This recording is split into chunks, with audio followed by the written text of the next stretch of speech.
Here is the boxcar that I started with for my one-day makeover.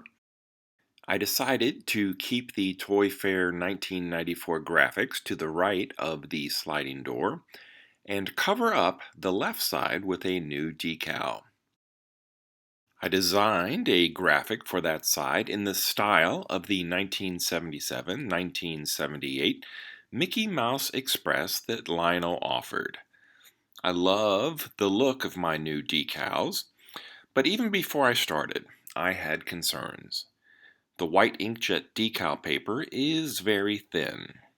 Would it be opaque enough to cover the original painted graphics? No, it would not.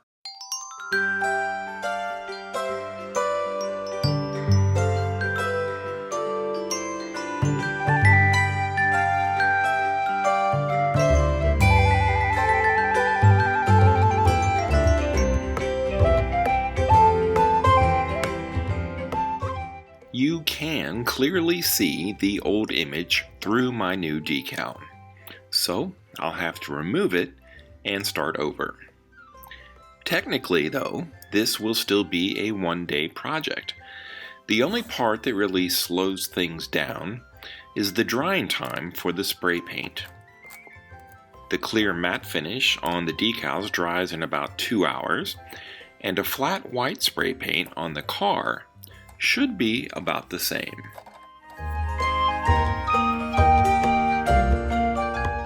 Off camera, I did a little wet sanding to the painted ticket, and now I'm masking with modeler's tape from Tamiya. I don't really have to worry about paint seeping through because there's a nice little raised white edge between the area I'm painting and the surrounding red color.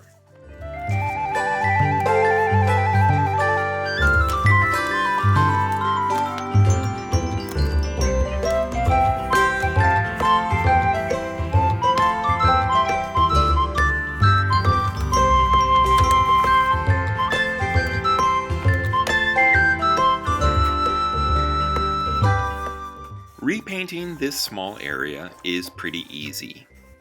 I haven't disassembled the car in any way. The frame and shell are still together, and I didn't even remove the sliding door. So, I'm still on track for a satisfying makeover that can be completed in one day. Less than a few hours, really. It's the drying time for the spray paint that slows things down.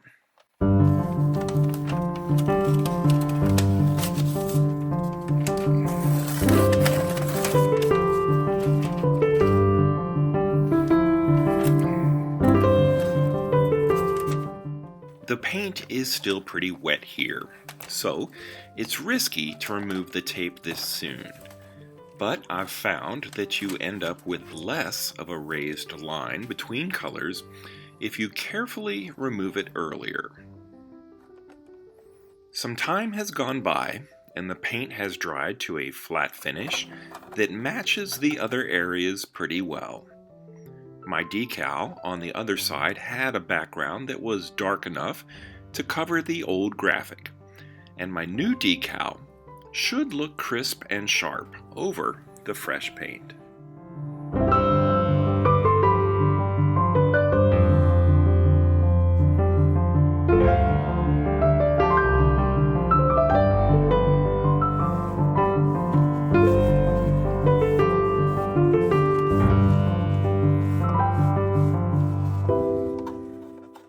A boxcar with a colored roof and white sides is an ideal candidate for fresh decals.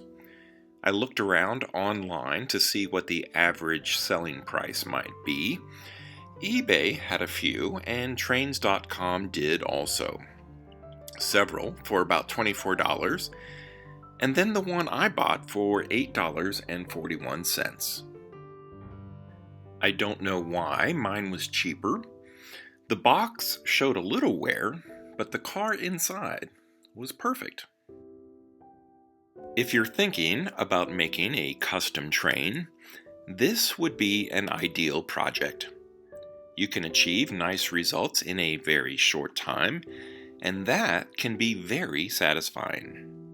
If you're satisfied with this video, please like and subscribe.